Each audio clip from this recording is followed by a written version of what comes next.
have few questions with me in the query form, and once I finish answering those questions which are there in the query form, you can put your questions in the chat section or raise your hand. Okay, so let's start discussing.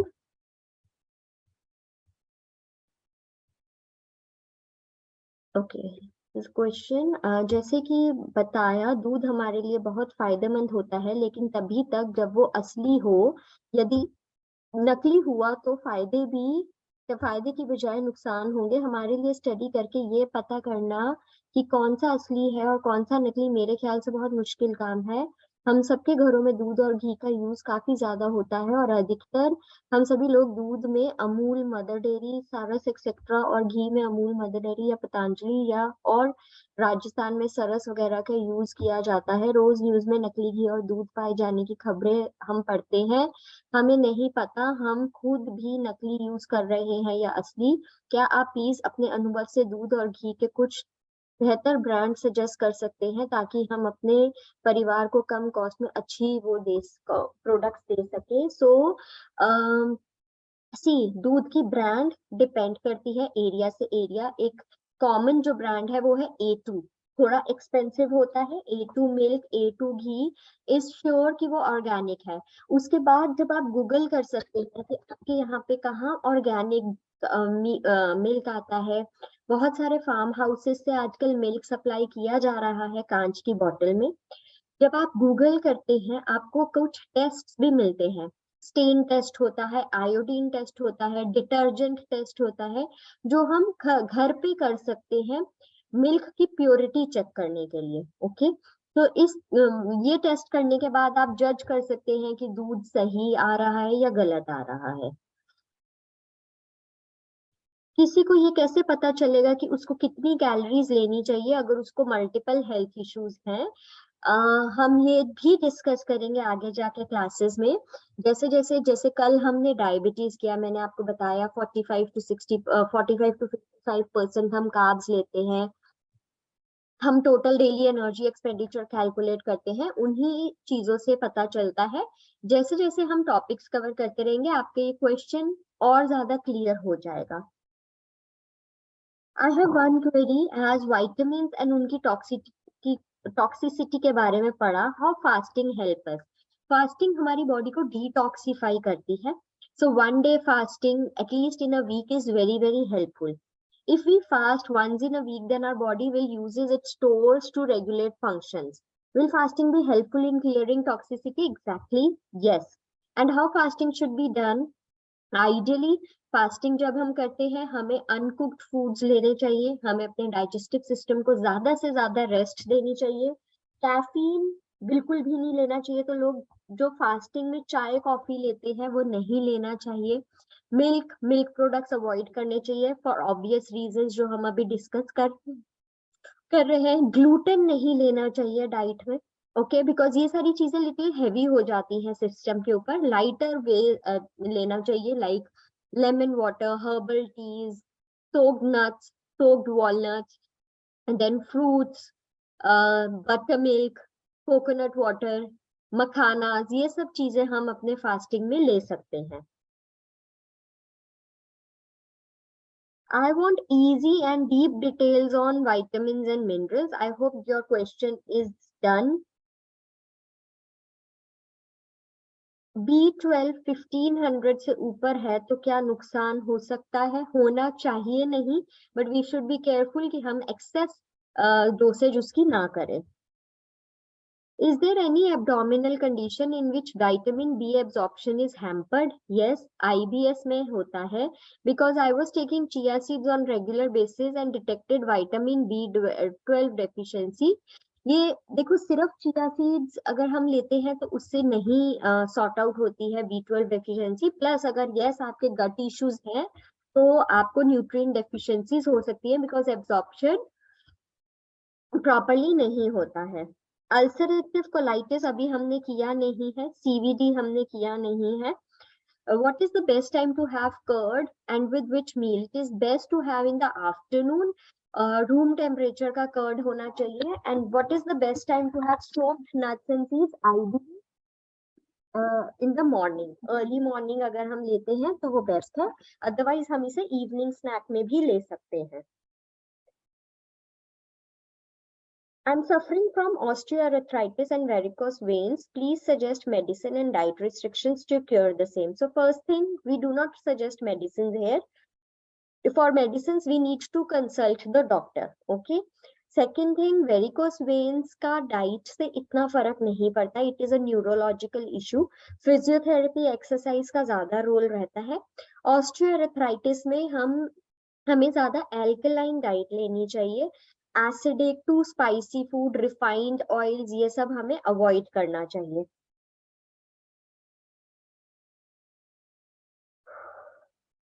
I have body aches and mood swings. You need to check कि mood swings क्यों हो रहे हैं, क्या कुछ hormonal imbalance हो रहा है, और बॉडी एक्स इन्फ्लेमेशन की वजह से हो सकते हैं।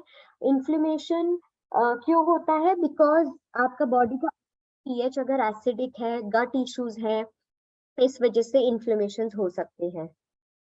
One of my friend have 2 to 3 small cysts in ovary, and at the period time before 2 to 3 days of period she have very much pain. Is there any remedy for this? Cysts है तो pain होती ही है। कभी कभी हम black raisins ले लेते हैं 10 days before periods. That usually help in easing down the pain during the periods. Coriander धनिए का पाउडर, कोरिएंडर सीड्स का पाउडर बना के जब हम लेते हैं तो भी और उसको जैगरी में मिक्स करते हैं, that is also very very helpful. And जब आप रेजिन्स लेते हैं उसमें अगर आप 1 से 2 स्ट्रैंड्स केसर के ऐड कर देते हैं, वो भी हेल्प करता है ये पेन के लिए। बट अगेन सिस्ट है तो pain is going to be there.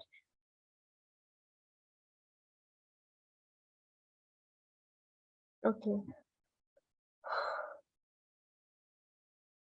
Gout patient का अगर फैट रिडक्शन करना हो तो लेमन ले सकते हैं। कुछ गाउट पेशेंट्स को लेमन टॉलरेबल होता है, कुछ गाउट पेशेंट्स को लेमन टॉलरेबल नहीं होता है। So depending upon patient to patient decide किया जाता है। ज्यादातर लोगों को lemon, apple cider vinegar tolerate नहीं होता है। Lemon in hot water is more effective और honey in plain water for speedy weight loss. Lemon in hot water is more effective.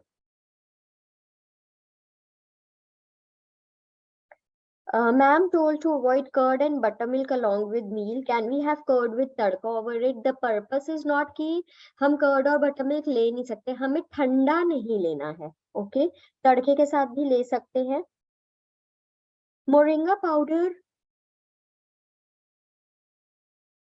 आप 15 डेज के लिए कंज्यूम कर सकते हैं। Then you take a break for 15 days and use some other herb and then restart it. ATP and ADP full form, adenosine triphosphate, adenosine diphosphate। Krebs cycle का usage क्या है? Krebs cycle हमें ये बताता है कि कैसे एक ग्लूकोज मॉलिक्यूल ATP पे कन्वर्ट हो रहा है। If a person is diabetic and his C-peptide and insulin fasting is low, then it's possible to increase with good diet? Yes, certainly. During menstruation, sugar level is high. What is the reason for it? Maybe there is no reason because hormones sugar level को impact नहीं करते. Maybe the diet is the reason in that case. These were the only questions in the interactive. Now you all can ask your specific questions. अगर आपके कोई भी specific questions हैं तो आप अपना hand raise कर सकते हैं, chat box में लिख सकते हैं। Yes, Gautami, please ask your question. Ma'am BMR calculate करना बताइए ना। Okay, let's see that. I'll just take you to the slide again.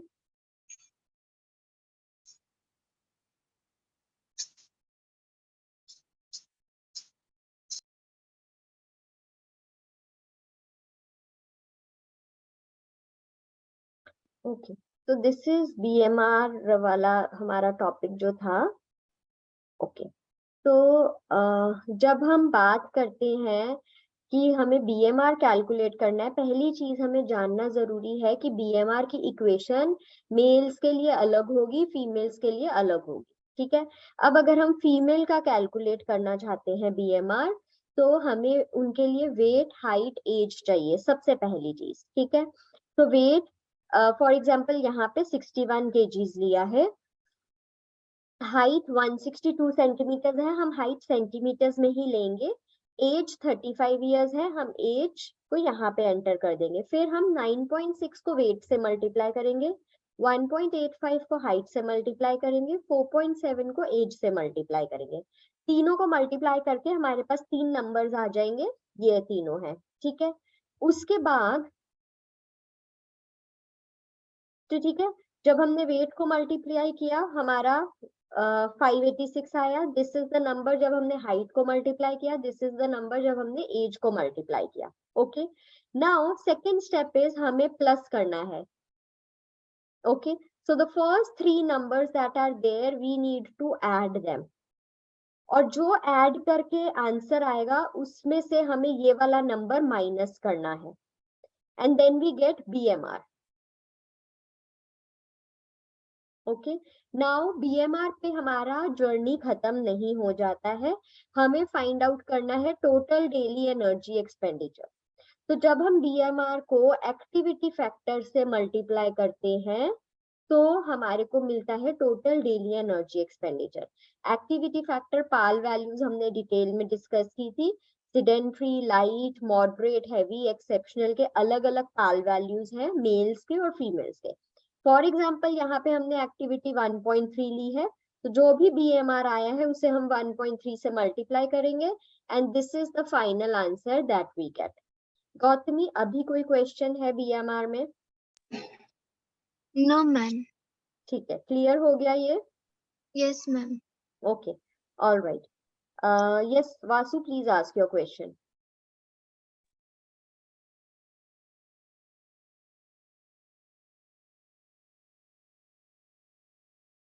Vasu, you can unmute yourself and ask your question.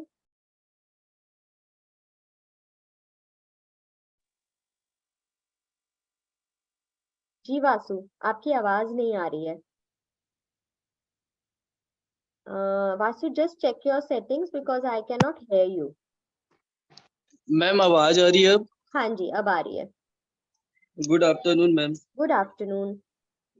Ma'am मेरा एक question है, raw food और cook food में हमारी जो कैलोरीज रहती है फूड की, वो कुक करने के बाद चेंज होती है क्या आफ्टर पूरे दूसरे दूसरे फूड के साथ मिलके कुक करने के बाद? नहीं, वो सेम रहती है। ऑब्वियसली जब उसकी दूसरे वजह फूड्स ऐड होंगे उनकी कैलोरीज उसमें और ऐड होगी, बट रॉ में जो कैलोरीज हैं वो अगर कुक्ड में हम देखें तो वो सेम रहेंगी। बट अगर आप सपोज राइस देख रहे हो तो रॉ राइस की वैल्यूज और कुक्ड राइस की वैल्यूज सेम रहेंगी, बट अगर हमने राइस का पुलाव बना दिया, उसमें सब्जियां ऐड कर दी, थोड़ा सा ऑयल यूज कर दिया तड़के के लिए, तो जी डेफिनेटली जी। कैलोरी वैल्यूज पुलाव की चेंज हो जाएंगी।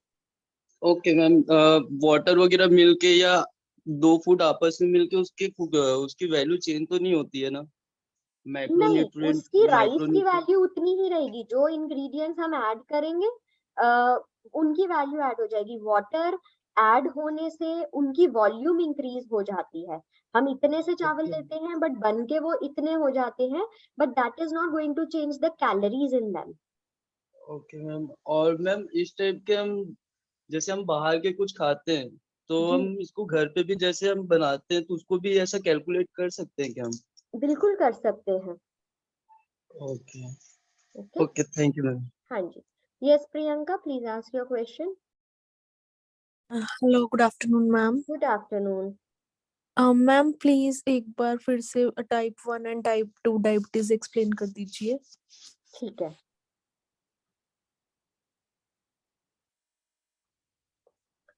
I'll just show you. तो what happens in type 1 diabetes में, हम सबसे पहले समझते हैं हमारी बॉडी में, हमारे ब्लड में कार्बोहाइड्रेट ग्लूकोज मॉलिक्यूल्स हैं, ठीक है। अब इन ग्लूकोज मॉलिक्यूल्स को रिस्पेक्टिव इंसुलिन मॉलिक्यूल्स चाहिए, बट इंसुलिन पैनक्रियाज रिलीज नहीं कर रहा है। There is no supply of insulin from the pancreas. So ये ग्लूकोज मॉलिक्यूल्स ब्लड में ही रोटेट कर रहे हैं, जिसकी वजह से ब्लड में ग्लूकोज मॉलिक्यूल्स की लेवल बढ़ जाती है। ओके, सो ऑब्वियसली ये ग्लूकोज मॉलिक्यूल्स को सेल के अंदर एंटर होना है, बट ये सेल के अंदर तब तक एंटर नहीं हो सकते जब तक यहाँ पे एक इंसुलिन मॉलिक्यूल आके अटैच नहीं होगा। So this person will feel fatigue, tired. इस केस में जब ओरल मेडिसिन या इंजेक्शन दिया जाता है और इंसुलिन मॉलिक्यूल्स बॉडी में आते हैं, तब ये ग्लूकोज मॉलिक्यूल्स और इंसुलिन मॉलिक्यूल्स यहाँ पे अटैच होते हैं and they enter the cell. This happens in type 1 diabetes. Okay, clear type 1 diabetes Priyanka? Yes ma'am. Ma'am जब पेनक्रियाज इंसुलिन नहीं बनाते हैं दैट इज टाइप 1 ना? हाँ जी, ओके मैम, ओके। ठीक है। Now we move on to type 2 diabetes. Now type 2 diabetes में again there are these glucose molecules in the bloodstream, and for these glucose molecules ज्यादा हैं, ठीक है। Pancreas is releasing insulin. Insulin is produced, but insulin कम है। Okay, because of reason, वो obesity हो सकती है, पैनक्रियाज में इन्फ्लेमेशन हो सकती है, कोई भी रीजन की वजह से पैनक्रियाज इंसुलिन कम प्रोड्यूस कर रहा है, वन थिंग। या हमारी डाइट में बहुत ज्यादा ग्लूकोज है, पैनक्रियाज इंसुलिन ठीक प्रोड्यूस कर रहा है, बट हमारी डाइट में ही बहुत ज्यादा ग्लूकोज है, तो ग्लूकोज मॉलिक्यूल ज्यादा हो रहे हैं। एनी विच वेज, किसी भी रीजन की वजह से ये दोनों में बैलेंस नहीं है। सो उस केस में क्या होता है, सेल के अंदर ग्लूकोज मॉलिक्यूल्स और पैनक्रियाज अटैचमेंट होती है, बट व्हाट हैपेंस इज जितने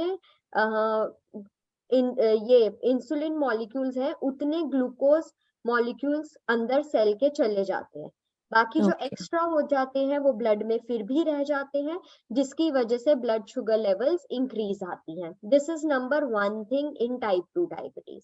नाउ टाइप 2 डायबिटीज में जितना ग्लूकोज है उतना ही इंसुलिन भी है, सेम, ठीक है। बट स्टिल इंसुलिन यहाँ पे जाके अटैच भी हो रहा है, but still glucose is not able to enter the cell. It is because the cell understand नहीं कर रहा है कि मुझे दरवाजा ओपन करना है ये वाला। एंड वो क्यों अंडरस्टैंड नहीं कर रहा है, उसके दो रीजंस हैं। माइक्रोन्यूट्रिएंट डेफिशिएंसी जो हमने कल डिस्कस की थी, too much of stress and too much of weight, ये तीन कंडीशंस में वो अंडरस्टैंड नहीं करता है। सो माइक्रोन्यूट्रिएंट डेफिशिएंसीज हैं तो हमें वो पूरी करनी है, स्ट्रेस है तो हमें कॉर्टिसोल हार्मोन डिक्रीज करना है, एंड ओवरवेट है तो हमें वेट लॉस करना है, then we can reverse the condition. Okay ma'am, okay. ठीक है। एंड मैम क्या डाइट प्लान मैम क्या हम फॉलो कर सकते हैं डायबिटीज कंट्रोल करने के लिए? Just a second Priyanka, just a second. Okay ma'am.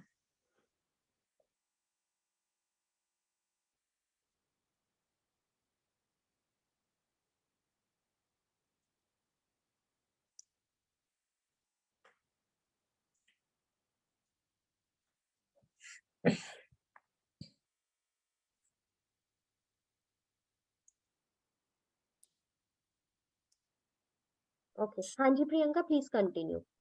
Ma'am हम क्या डाइट प्लान फॉलो कर सकते हैं डायबिटीज कंट्रोल करने के लिए? अगेन हमने वो कल डिस्कस किया था, डायबिटीज प्लान के लिए जो हमारा मेजर कंसर्न रहता है वो है हमारे कार्ब्स, फैट्स और प्रोटीन्स, ठीक है। तो मैक्रोज में जब हम प्लान करते हैं, हमारे कार्ब्स जो हैं वो हम, एक सेकंड, कार्ब्स की वैल्यू हम यूजुअली 45% तक लेते हैं, प्रोटीन्स हम 20% लेते हैं, विच मेक 60%। फैट्स इस केस में हम 30% से ज्यादा नहीं ले सकते। सो अगर हमारे कार्ब्स हम कम ले रहे हैं, इस केस में हमें प्रोटीन ज्यादा लेने पड़ेंगे, बिकॉज इन तीनों का टोटल हमेशा 100 होना चाहिए।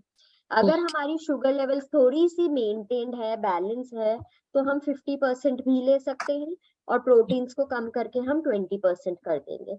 नाउ जब ये आप मैक्रोन्यूट्रिएंट डिस्ट्रीब्यूशन कर लोगे, जो प्रिंसिपल्स हैं डाइट के वो आपके रहेंगे कि आप कॉम्प्लेक्स कार्ब्स यूज करेंगे, low glycemic index food, small and frequent meals, no processed food, good fats, good proteins, जो जनरल प्रिंसिपल्स हमने कल डिस्कस किए थे। Okay ma'am, okay ma'am, thank you ma'am. Yes, Manjula please ask your question. Manjula आप अपना question पूछ सकते हैं।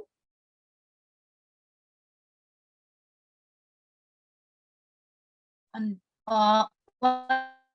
second. for eczema, what we can do for in the diet plan or anything? What changes should be made to reduce eczema, that is itching or anything like that?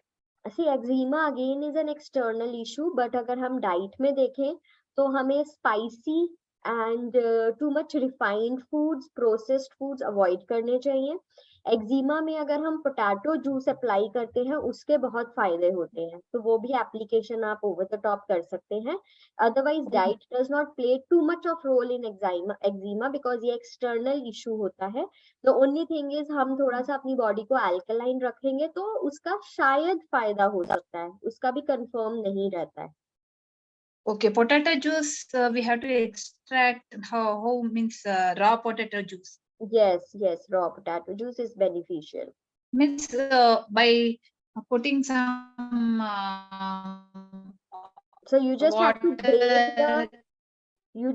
grate the raw potato and then squeeze it to get the juice out of it, and then you dab the cotton which is on the potato juice on the skin.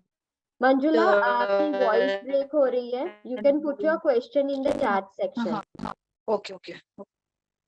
Yes, Sonali, please ask your question. Yeah, ma'am. I'm very much confused about the BMR and BMI. When to calculate BMR and when to calculate BMI, and what is the Both the difference? things will be calculated. जब भी आप किसी की diet बनाओगे आप पहले BMI calculate करोगे, उसके बाद BMR करोगे। BMI का पर्पस है कि हमें ये पता चलेगा, एक वेग सा आइडिया आ जाएगा whether the person is underweight, overweight और ओबीस। बट BMR हमें ये बताएगा, या BMR के बाद हम जब TDEE कैलकुलेट करेंगे उससे हमें ये पता चलेगा कि एक इंडिविजुअल की कितनी कैलोरी की डाइट बनानी है। मैम थोड़ा सा BMI मतलब अगर आप रिपीट कर पाओ तो। BMR अभी जस्ट मैंने रिपीट किया था। BMI में हम वेट और हाइट लेते हैं। So when we are calculating BMI, so the formula is weight divided by height square. Okay, now square is not coming like that, so height square.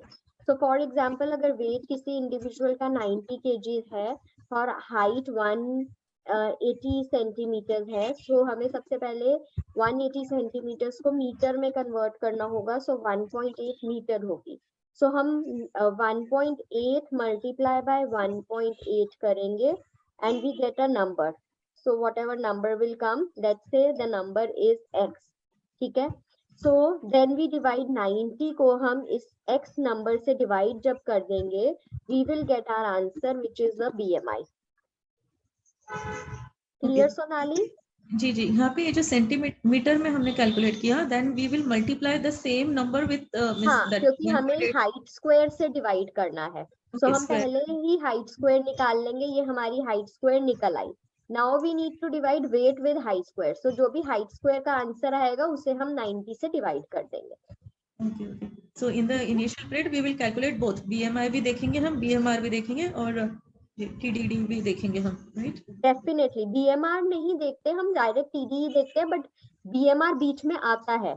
हम बिना BMR के कैलकुलेशन के TDE calculate नहीं कर सकते।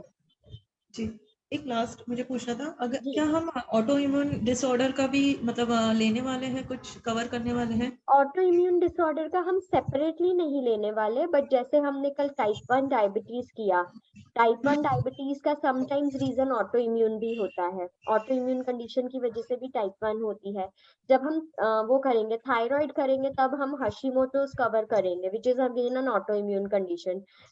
Separately we are not going to take the topic, but जैसे जैसे हम टॉपिक करेंगे और उस टॉपिक में अगर वो एक कंडीशन एसोसिएटेड होगी तो we will definitely talk about that.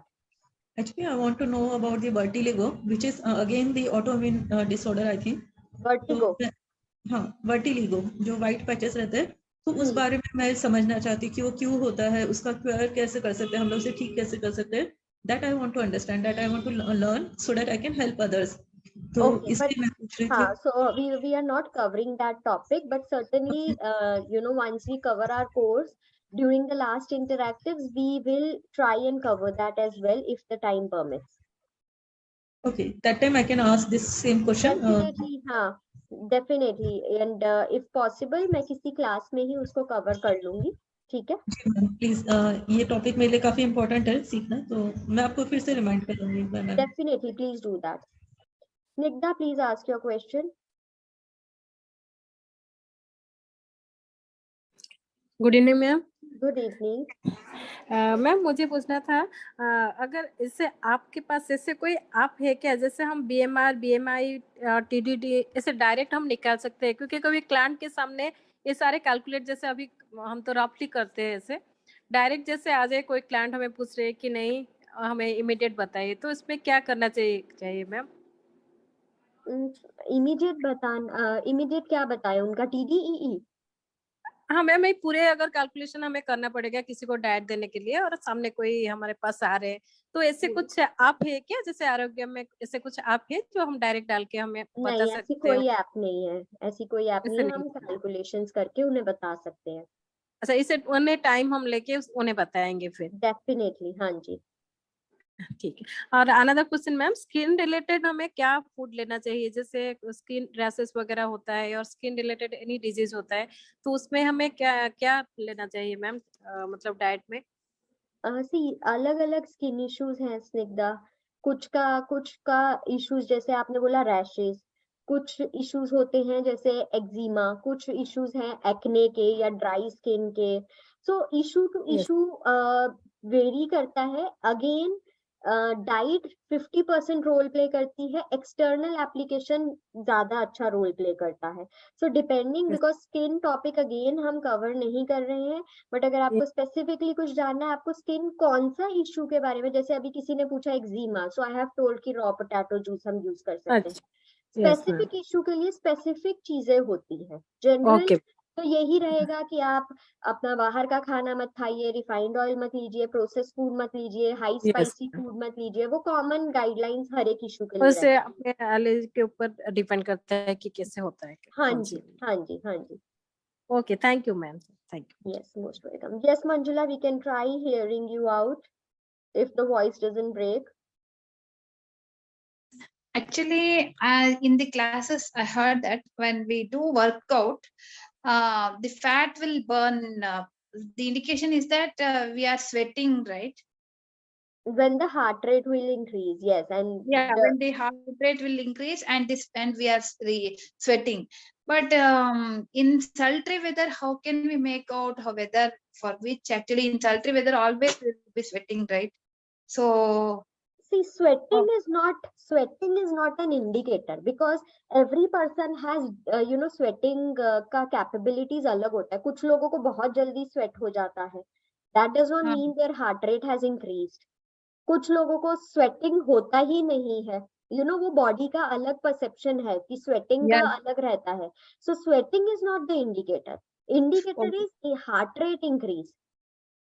even we anxiety also heart rate increases, right?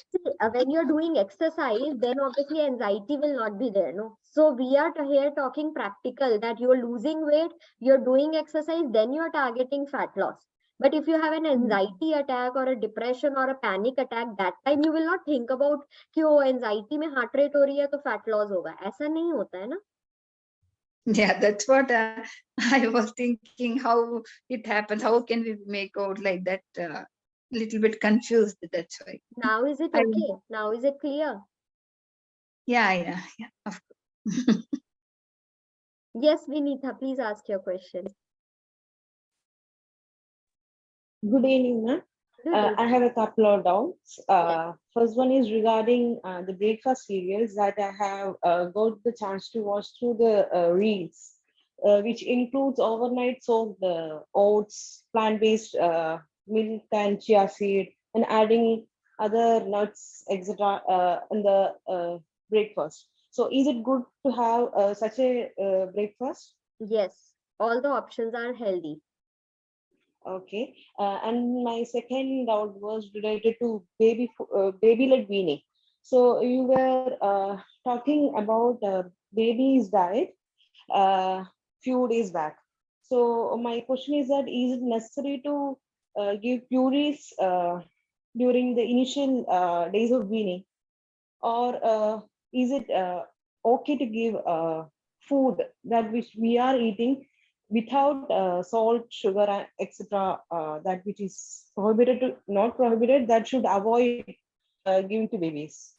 We are giving soft and pureed foods to babies because they don't have teeth, and to prevent the danger of choking, that is the reason we are suggesting that pureed foods to be given. But if the child at the age of 2 or 3 has got some tooth coming out, and the Okay. child is not going to choke the food, then definitely we can give food what we are eating.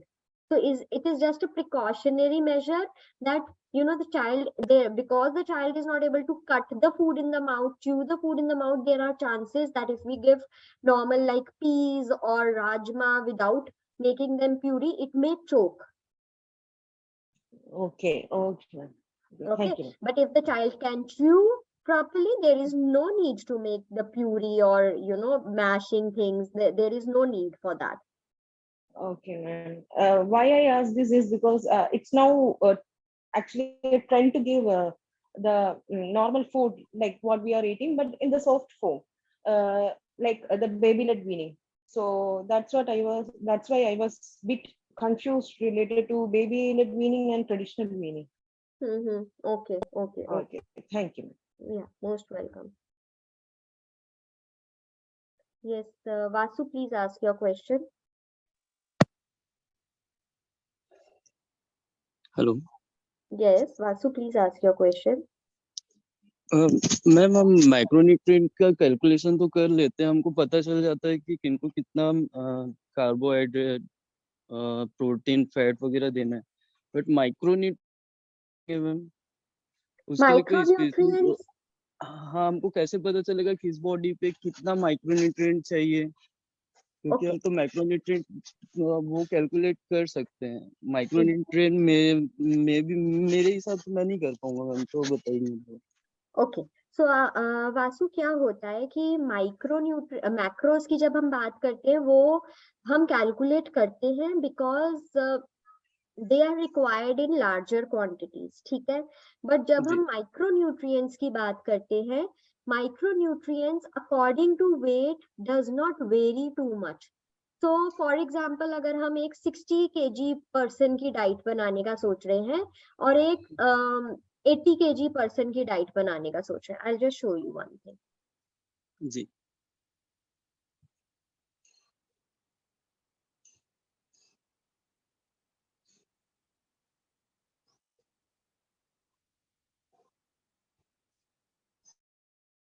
Okay, so ये हमारा RDA है।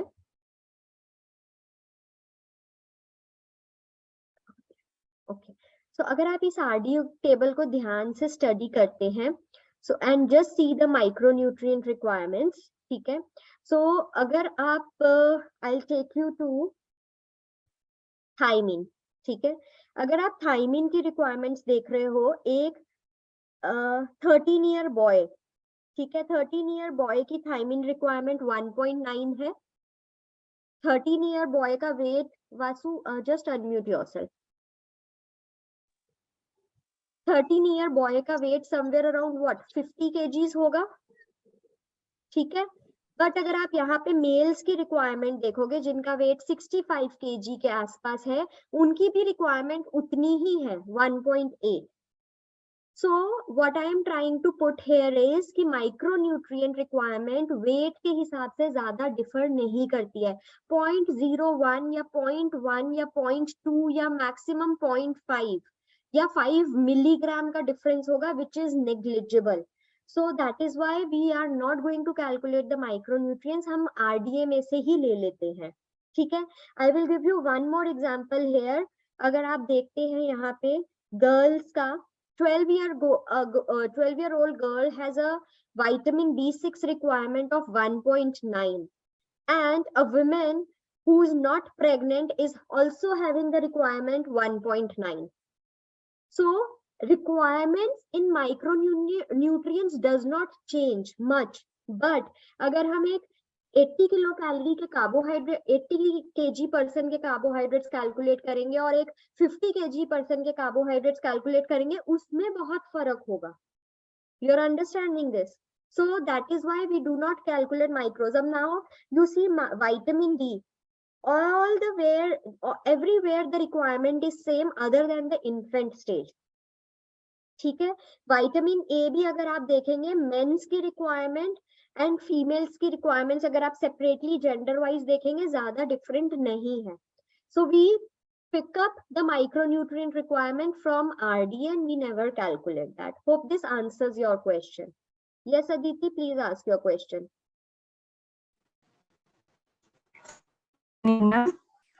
जी अदिति. मैं ये जानना चाहती हूँ कि diabetic और ओबेसिटी भी है और डायबिटीज भी है टाइप 2.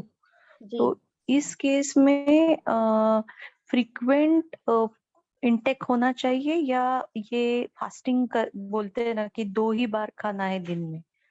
नहीं, स्मॉल एंड फ्रीक्वेंट मील्स ही होनी चाहिए. Okay, so how many times in a day you will suggest the intakes? 4 to 5 meals, small meals, 3 main meals, 1 to 2 snack meals. Okay. Thank you. Yes, Manjula, please ask your question.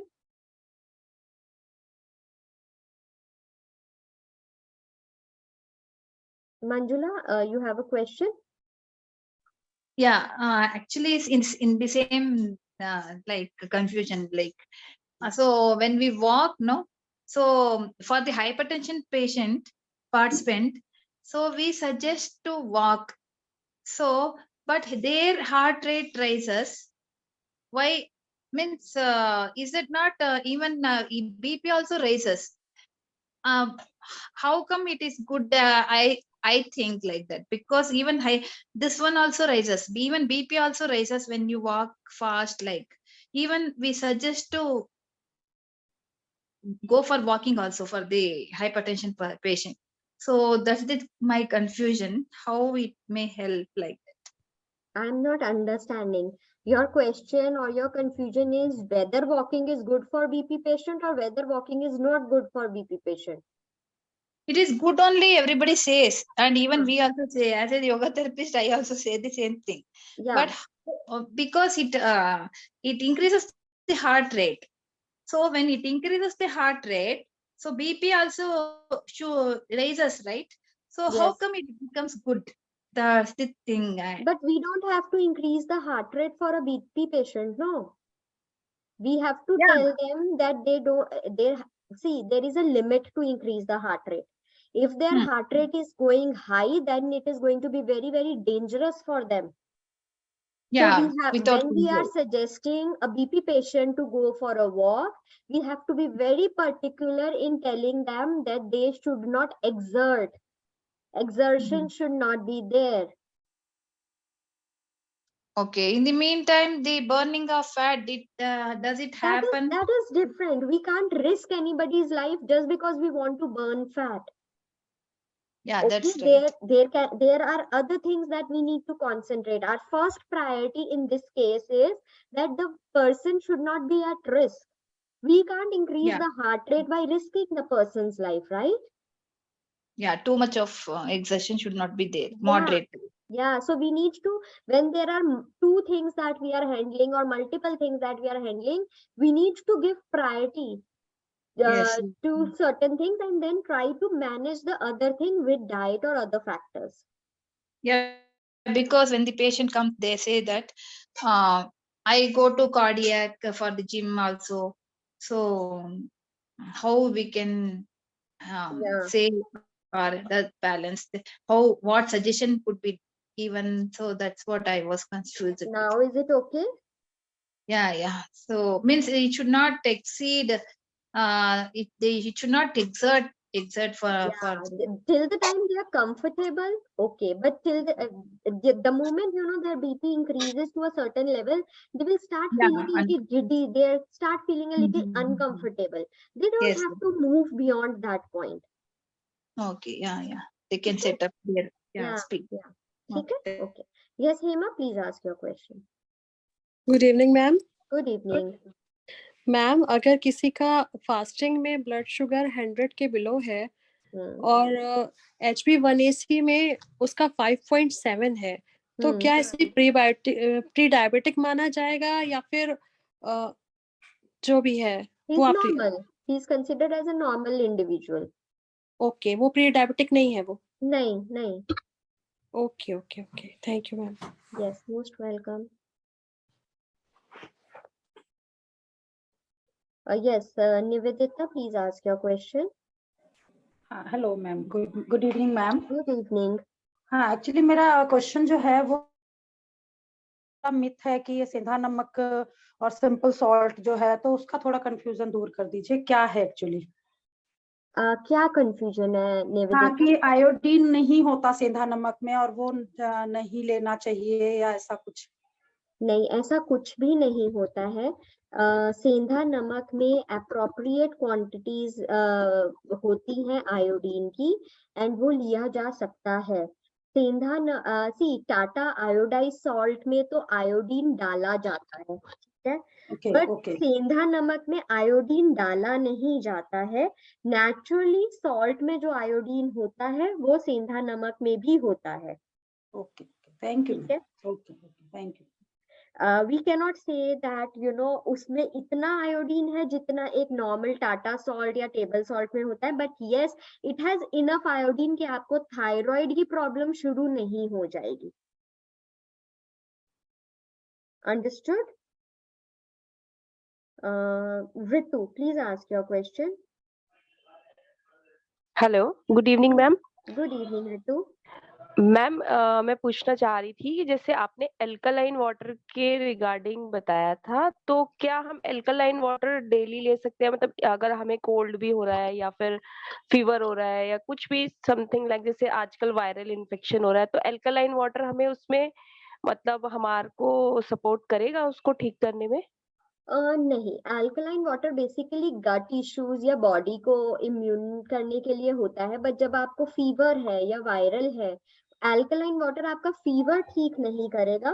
But अगर आप tolerate कर सकते हो, अगर आपको लगता है कि आप नॉर्मल टेम्परेचर वाटर ले सकते हो, आप कंटिन्यू कर सकते हैं, but by any means alkaline water will not help you to subside your fever. Okay, तो और एक क्वेश्चन और मैम, जैसे हमारे को कोई, जैसे आप बता रहे हैं गट हेल्थ से ही ऑलमोस्ट प्रॉब्लम्स होती हैं, तो क्या गट हेल्थ को रिवर्स करके हम अपनी डिसीजेस को रिवर्स कर सकते हैं? बिल्कुल, अगर गट हेल्थ ने आपकी डिजीजेस को उस लेवल पे नहीं पहुंचा दिया जहां रिवर्सल नहीं हो सकता, हम डेफिनेटली कर सकते हैं। यहाँ तक कि गट इश्यूज की वजह से, क्रोनिक कॉन्स्टिपेशन या क्रोनिक लीकी गट्स की वजह से कई तरीके के कैंसर्स होते हैं, and by improving the gut health, एक जो अर्ली स्टेजेस कैंसर होते हैं वो भी रिवर्स हुए हैं। तो मैम, गट हेल्थ में हमें मतलब हमें डाइट कैसी होनी चाहिए, जैसे एसिडिक या अल्कलाइन? अबाउट दैट हम जब गट हेल्थ करेंगे तब हम डिटेल में उसके बारे में बात करेंगे। Okay ma'am, thank you so much ma'am. Because there is no point ना, गट हेल्थ में बहुत सारे इश्यूज होते हैं, acidity, constipation, bloating, flatulence, heart burn, so we will talk about each aspect. Yes Abha, please ask your question.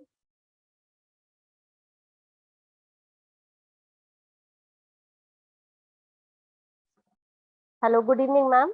Good evening ma'am, मुझे एक doubt था, ये जो बोलते हैं धागे वाली जो मिश्री होती है, that is good in comparison to sugar, तो इज इट गुड? यस, मतलब मैं ये नहीं बोल सकती कि धागे वाली मिश्री हमें हर रोज लेनी चाहिए बिकॉज वो अच्छी है, बट अगर आपका क्वेश्चन के हिसाब से कंपैरिजन में वो अच्छी है, but that does not should be taking that every single day. Okay, मतलब कभी कभी उसको यूज किया जा सकता है ना? बिल्कुल बिल्कुल जी। Okay, thank you ma'am. Yes Sonali, please ask your question. Yeah ma'am, about the headache, अगर मॉर्निंग में, अगर अर्ली मॉर्निंग उठते से ही हेडेक लगता है, हल्का सा हेडेक, तो व्हाट मतलब न्यूट्रिशन डिफिशिएंसी इट इज, मतलब क्या ले सकते हैं? एनीथिंग सोनाली, हेडेक के ना बहुत सारे रीजंस होते हैं। मॉर्निंग में उठते ही अगर होता है, it can be lack of sleep, it can be your body's hydration status is not very well maintained, आपकी बॉडी में pH acidic है या मैग्नीशियम डेफिशिएंसी है, कभी कभी एक झटके से अगर कोई किसी की नींद उठ जाती है या किसी की डिस्टर्ब स्लीप रहती है, so there are many reasons why the person is feeling headache. So कभी कुछ ट्रिगरिंग फूड्स भी होते हैं. Okay, so one has to understand कि reason क्या है, then the solution can be given to that person. The same reason should be for the migraine as well. वो भी इसी वजह से होता है. माइग्रेन भी बहुत चीजों से ट्रिगर होता है. माइग्रेन कुछ लोगों को एज PMS होता है, स्ट्रेस की वजह से होता है. स्पाइसी फूड खा ले या बहुत शुगरी फूड खा ले, हर एक इंडिविजुअल का ट्रिगरिंग फैक्टर अलग होता है. Okay. ठीक है, ये भी हम लोग कवर करेंगे कुछ migraine we are not covering, but if you have a specific question like अगर आपको पता है कि इस वजह से हेडेक हो रहा है, then we can discuss about it. मेरे ख्याल से नींद नहीं होना, मतलब नींद में भी काफी विचार आते हैं, तो उस वजह से आई थिंक. हाँ, सो अगर हमें ये पता है कि हमारी नींद पूरी नहीं हो रही है और साउंड स्लीप नहीं है, डिस्टर्ब स्लीप है, then we need to fix up our sleep. And to fix up the sleep, we need to make sure that आपकी एक साउंड स्लीप हो. आप कैमोमाइल टी पी सकते हैं रात को सोने से पहले. आप हल्दी वाला दूध ले सकते हैं. आप केसर वाला दूध ले सकते हैं. आप नटमेग मिल्क ले सकते हैं. डीप ब्रीदिंग कर सकते हैं. लेफ्ट नॉस्ट्रिल ब्रीदिंग कर सकते हैं. There are many things that we can do to have a sound sleep. Okay, ठीक है. Thank you. Yes, Vipin, please ask your question. Ma'am, मेरे को ये पूछना था, जैसे कि अगर कोई है वो नॉर्मल पानी पीता है हैंड पंप का, और वो फिर उसके बाद कहीं जा करके वो RO वाला पानी पीने लगता है, तो उसके बॉडी में जलन होना स्टार्ट हो जाता है या फिर डाइजेशन से रिलेटेड प्रॉब्लम हो जाता है, तो ऐसा क्यों हो रहा है? मैंने ये फर्स्ट टाइम सुना है Vipin. I need to understand why the issue is there. There may be some questions which need to be asked. सिर्फ एक प्रॉब्लम से समझ में नहीं आएगा. उनसे क्वेश्चंस पूछने होंगे, उनकी डाइट को लेके, उनके वेट कितना है, उनका वाटर इनटेक कितना है. Because I don't find any reason कि अगर पानी पी रहे हैं ट्यूबवेल का या हैंडपंप का, उसके बाद RO पानी से जलन is something new which I am listening today. और मैम, अगर किसी के बैक बोन में मतलब जो रीढ़ की हड्डी है उसके नीचे वाला जो हिस्सा होता है कमर से थोड़ा सा ऊपर, उसमें अगर जलन टाइप का और सेंसेशन और थोड़ा थोड़ा दर्द हो रहा है, तो वो क्या रीजन हो सकता है मैम? फर्स्ट ऑफ ऑल उनको टेस्ट करवाना चाहिए. ठीक है, बिकॉज देखो क्या होता है कि मैं अभी आपको बोल दूं अच्छा दर्द हो रहा है, उनको इन्फ्लेमेशन होगी और हम उसको इन्फ्लेमेशन समझ के अल्कलाइन डाइट लेते रहेंगे.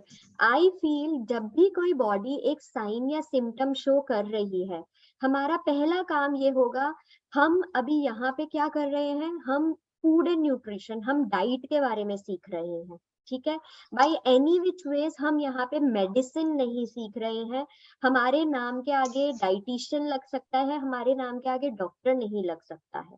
ठीक है, सो व्हेनेवर अगर आप आगे जाके कोई, आप सब में से कोई प्रैक्टिस भी करते हैं, आप अपनी ये कंसल्टेशन भी खोलना चाहते हैं, सो बाय एनी मीन्स हम डायग्नोसिस नहीं कर सकते हैं कि अच्छा आपको ये हो सकता है. We can not play with somebody's health. So in that case, जब हमारे सामने एक ब्लड रिपोर्ट नहीं है, डॉक्टर की डायग्नोसिस नहीं है, it becomes very difficult to tell कि हम डाइट में क्या बताएं. हमें पता ही नहीं है प्रॉब्लम क्या है. सो जब भी कोई तकलीफ किसी को होती है या कोई पेन रहती है या कोई सिम्टम्स आते हैं, पहला काम हमें ये करना है कि डॉक्टर के पास जाइए, ब्लड टेस्ट करवाइए जो डॉक्टर बोलते हैं. डॉक्टर का जो डायग्नोसिस होता है उसके बाद हमारे पास आओ डायग्नोसिस की पेपर लेके कि डॉक्टर ने बोला है हमें ये तकलीफ है. फिर हम सॉल्यूशन बता सकते हैं कि अच्छा ये चीज का हम डाइट से ये ध्यान रख सकते हैं. Got that? मैम, उनकी बॉडी टाइप जान करके और उनके खान पान को जान करके क्या हम उनका मतलब इलाज नहीं कर सकते? हाँ, हमें तकलीफ का तो पता होना चाहिए ना. हम बॉडी टाइप जान के, खान पान का जान के हवा में तीर मारने वाली बात करेंगे? जी मैम, एक लास्ट क्वेश्चन, जैसे कि बोला जाता है कि चीनी और जो नमक होता है वो सफेद, मतलब हल्का जहर, सफेद जहर होता है, तो ऐसा क्यों बोला जाता है, क्या रीजन है? क्योंकि ज्यादा नमक भी हमें नुकसान देता है और चीनी भी हमें नुकसान देती है। तो हमें यस नमक इम्पोर्टेंट है, बट कुछ लोग नमक बहुत ज्यादा लेते हैं। हमें बहुत कम मात्रा में नमक अपनी डाइट में ऐड करना चाहिए और चीनी तो करनी ही नहीं चाहिए। Okay ma'am, thank you ma'am. Yes Nivedita, please ask your question. हाँ जी मैम, एक्चुअली ये पता करना था कि जो आपने बोला था कल कि प्रोटीन पाउडर होममेड जो बना सकते हैं, तो वो आप बताएंगे आगे या आपने मतलब मेरा मिस हो गया, मुझे पता नहीं है। नहीं, मैंने कोई भी रेसिपी या ऐसा कुछ शेयर नहीं किया है। It was just a suggestion कि अगर किसी को सप्लीमेंट्स नहीं लेने हैं, प्रोटीन पाउडर्स बनाए जा सकते हैं। There are plenty of recipes there. सत्तू पाउडर से हम प्रोटीन्स बना सकते हैं, हम नट्स, आमंड्स और मिल्क पाउडर को बेस बना के बना सकते हैं। So plenty of recipes. I have not shared any recipe. This was just a suggestion कि हम घर पे भी बच्चों के लिए या बूढ़ों के लिए या बड़ों के लिए, किसी के लिए भी प्रोटीन पाउडर्स बना सकते हैं। तो इसका कुछ आप शेयर करेंगे, कुछ जैसे बनाने का 3-4 कुछ रेसिपीज या कुछ इस तरह के इंग्रेडिएंट्स जिससे बच्चों के definitely I can try doing that. बिल्कुल हम कर सकते हैं। मैं नेक्स्ट क्लास में कुछ रेसिपीज निकाल लूंगी and then I can share it with you. क्योंकि बच्चे आते हैं एक्चुअली हाइट के लिए और उसके लिए ना, तो घरेलू थोड़ा नुस्खे चाहिए होते हैं। अच्छा, नेक्स्ट थिंग ये है कि बादाम अगर हम भिगो के, आपने बोला ना नट्स को भिगो के ज्यादा इफेक्टिव है अगर भिगो के देंगे सारे, तो बादाम अगर भिगोते हैं और कफ एंड कोल्ड है, जो मतलब कफ प्रकृति के लोग हैं, तो उनको बादाम का तासीर ठंडा हो जाता है। सर्दियों में तो बिल्कुल नहीं देते, तो ऐसे ही दे सकते हैं, बेनिफिशियल उतना ही या नहीं रहेगा उतना? थोड़ा डिफरेंस रहता है, बट हम ऐसे भी दे सकते हैं। ठीक है, okay, thank you ma'am. Yes Ekta, please ask your question. हाँ मैम, एक क्वेश्चन तो ये था कि फैट परसेंटेज जैसे हमने पढ़ा था कि नॉर्मल जो होती है वो 30 for female and 20 for male. 12 to 15% for males, less than 25 to 30% for females is good. No, that is the normal. Good तो That is उससे the कम normal होगा तो अच्छा है, उससे ज्यादा नहीं होना चाहिए। मीन्स फीमेल्स का 25 से कम, 25 से कम हो और मेल्स का 15 से कम हो तो अच्छा है। Okay, and normal is 25 and okay, got it. And दूसरा क्वेश्चन ये था मैम कि ये जो हमको एमसीक्यू क्वेश्चंस आ रहे हैं, ये हमें कब तक फिल करके देने हैं? आप प्लीज ये एडमिन डिपार्टमेंट से पूछ लीजिए जहां से ये क्वेश्चंस आ रहे हैं। Okay, thank you ma'am. Okay, yes Hema, please ask your question. Ma'am, what is the risk level of pulse rate, lower and higher both? See, low pulse rate and high pulse rate both are very, very dangerous. Low pulse rate से आपकी heart beat, which signifies कि आपकी heart का pulsation काफी low जा रहा है. It can even goes to coma level also, and high pulse rate can be detrimental to the heart. So दोनों extremes are very dangerous. Ma'am उसका level क्या है, मतलब रेंज क्या है कि ये एक बॉर्डर रेंज हो गई है, इसका मतलब ये रिस्की है? See, हेमा, ये ना पल्स रेट का रेंज एक आइडियली तो बताया गया है, which is just a second, which is somewhere around 60 to 100 beats per minute. But resting level पे कुछ लोग जो बहुत हेल्दी होते हैं, जो बहुत अच्छे से एक्सरसाइज करते हैं, उनका 45-50 भी रहता है, तो इशू नहीं है। सो बट एंड कुछ लोगों को जिनको बीपी इश्यूज है, उनका नॉर्मली भी 80 के पास रहता है। So it really depends upon an individual lifestyle, but एक यूजुअल नॉर्मल रेट जो है वो 60 to 100 का रहता है। No ma'am, my question is कि रिस्की लेवल क्या है, जैसे अबव 130 है, अबव 150 है। सो अगर हम लो की बात करें, anything below 40, and above higher की बात करें, anything above 115-120। Okay ma'am, and ma'am next question is कि जैसे आपने बताया कि चीनी खाना भी डेंजरस होता है, बहुत ज्यादा नहीं लेनी चाहिए, तो हम लोग खाना खाने के बाद जैसे सौंफ मिश्री खाते हैं और रेगुलरली खाते हैं, तो क्या वो गुड है लेना? और डायबिटिक है बट मिश्री नहीं। मिश्री नहीं जी। Okay okay okay, thank you ma'am. Rakhi, please ask your question. Good evening ma'am. Good ma'am evening. मैंने अभी कुछ चीजें नोट करी है, जैसे कुछ लोग मेरे संपर्क में आए, वो नमकीन ज्यादा यूज करते हैं, उसके बावजूद भी वो डायबिटिक पेशेंट हैं। और दूसरा ये है कि ऐसा क्यों है जबकि वो शुगर यूज नहीं कर रहे हैं। There has no relationship कि अगर शुगर यूज नहीं कर रहे हैं तो आपको डायबिटीज क्यों है। अंडरस्टैंडिंग, हम कोई भी खाना खा रहे हैं, हमारी बॉडी में ग्लूकोज रिलीज हो रहा है। अब वो शुगर से रिलीज हो रहा है या नमकीन से हो रहा है, that is not related two diabetes.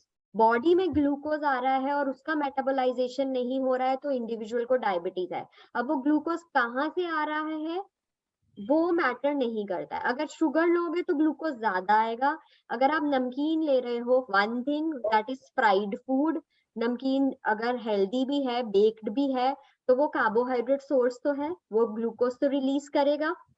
बिल्कुल, दैट इज द रीजन। सो हमारा and product. Second thing is ma'am, जब प्रेगनेंसी टाइम में भी फिटल के कारण, फिटल जब होता है उस समय भी कई बार प्रेग्नेंट लेडीज के अंदर जो डायबिटीज हो जाता है, तो उसको क्या उस समय ठीक किया जा सकता है या उनको इस तरह की डाइट दी जाए? उस समय ठीक करने के चांसेस थोड़े से कम होते हैं, बट हम मेंटेन कर सकते हैं by giving a proper diet. Okay. और बाद में भी क्या वो रहता है कंटिन्यूस? बाद में रहेगा अगर डाइट का ध्यान नहीं रखा जाएगा। उनको कॉन्शियस रहना होगा, एक्टिविटी के लिए भी सिडेंट्री लाइफस्टाइल नहीं रखनी होगी, एंड अगर वो डाइट को लेके कॉन्शियस रहेंगे तो वो रिवर्स हो जाता है। Okay okay ma'am, thank you. Most welcome. Samarita, please ask your question. एक second sir, I cannot hear you properly. Hello, your voice is coming too low. Hello, Please try speaking. Hello. हाँ जी, now it is better. Hello, can you hear me, ma'am? Yes, now I can. Ma'am, ये fruit, natural fruit से भी diabetes increase होती है? बहुत ज्यादा लेंगे तो होगी, लिमिट में एक या दो फ्रूट्स लेंगे तो नहीं होगी। ओके, जैसे सीजनल फ्रूट्स मैंगो वगैरह है, एक ले सकते हैं ना? डिपेंड करता है कि शुगर लेवल कैसी है। वंस और ट्वाइस इन अ वीक थोड़ा सा एक दो स्लाइसेस ले सकते हैं, ज्यादा नहीं। ओके, और ये डेट खजूर अगर हर रोज ले तो? They are rich in they have a high glycemic index, they are rich source of carbohydrates. तो अगेन वी हैव टू सी कि हमारी बॉडी में कितने कार्बोहाइड्रेट्स हैं, हम ले सकते हैं या नहीं, वो कैलकुलेशन करके हमें देखना होगा। ओके, क्या कैसे लिमिट, मतलब we have to do the study और ब्लड रिपोर्ट से भी स्टडी कर सकते हैं? नहीं, जैसे हमने बोला ना कि हम 50% कार्ब्स ले सकते हैं। फॉर एग्जांपल हम 1500 कैलोरी डाइट बना रहे हैं, सो 750 calorie should come from carbohydrate.